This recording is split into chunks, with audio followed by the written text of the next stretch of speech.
നെടുമങ്ങാട്ട് 1.5 വയസ്സുകാരൻ ഇഞ്ചിഞ്ചായി കൊന്ന കൊടുംപാതകത്തിൽ നടന്നത് അത്രയും അറിയാൻ പോലീസ്. നെടുമങ്ങാട് 1.5 വയസ്സുകാരൻ കൊല്ലപ്പെട്ട സംഭവത്തിൽ പ്രതികളെ 2 ദിവസത്തെ പോലീസ് കസ്റ്റഡിയിൽ വിട്ടു. നാളെ വൈകുന്നേരം 5 മണിക്ക് കസ്റ്റഡി കാലാവധി അവസാനിക്കും. ഇതിനുള്ളിൽ പരമാവധി ഇടങ്ങളെത്തിച്ച് തെളിവെടുക്കാനാണ് പോലീസിന്റെ നീക്കം. അതേസമയം 1-ാം പ്രതി അഷ്കറിന്റെ ആദ്യ ഭാര്യ ആമിനയെ ഇഞ്ചിഞ്ചായി മർദ്ദിച്ച അവശയാക്കിയ കേസിൽ ഉടൻ പുതിയ കേസെടുത്ത് അന്വേഷിക്കാനും തീരുമാനമാകുന്നു.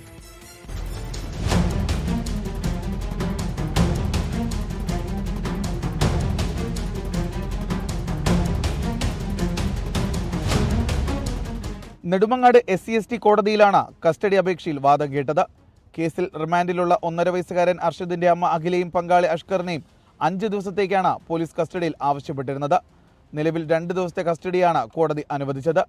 ഇന്ന് മെഡിക്കൽ പരിശോധനയ്ക്ക് എത്തിച്ച പ്രതികളെ ആശുപത്രിയിൽ ഉണ്ടായിരുന്നവർ കൂകി വിളിച്ചു.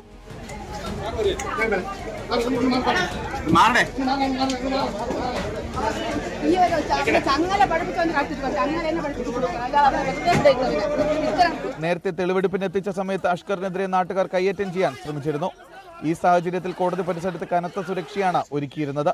മുഖ്യപ്രതി അഷ്കറിനെതിരെ കൊലക്കുറ്റം, കുട്ടികൾക്കെതിരെയുള്ള അതിക്രമം, SC/ST അതിക്രമ നിരോധന നിയമം തുടങ്ങിയ ഗുരുതര വകുപ്പുകളാണ് ചുമത്തിയിരിക്കുന്നത്.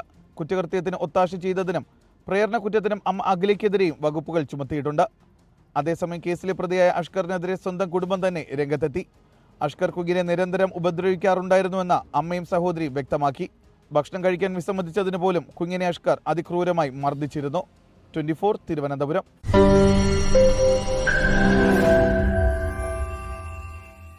ലോകത്തെവിടെയായാലും ഏത് സമയത്തും 24 വാർത്തകളും ഓഗ്മെന്റഡ് റിയാലിറ്റി പാക്കേജുകളും എക്സ്പ്ലെയിനറുകളും വിശദമായി കാണാൻ ഞങ്ങളുടെ YouTube ചാനൽ നിങ്ങൾക്ക് സബ്സ്ക്രൈബ് ചെയ്യാം.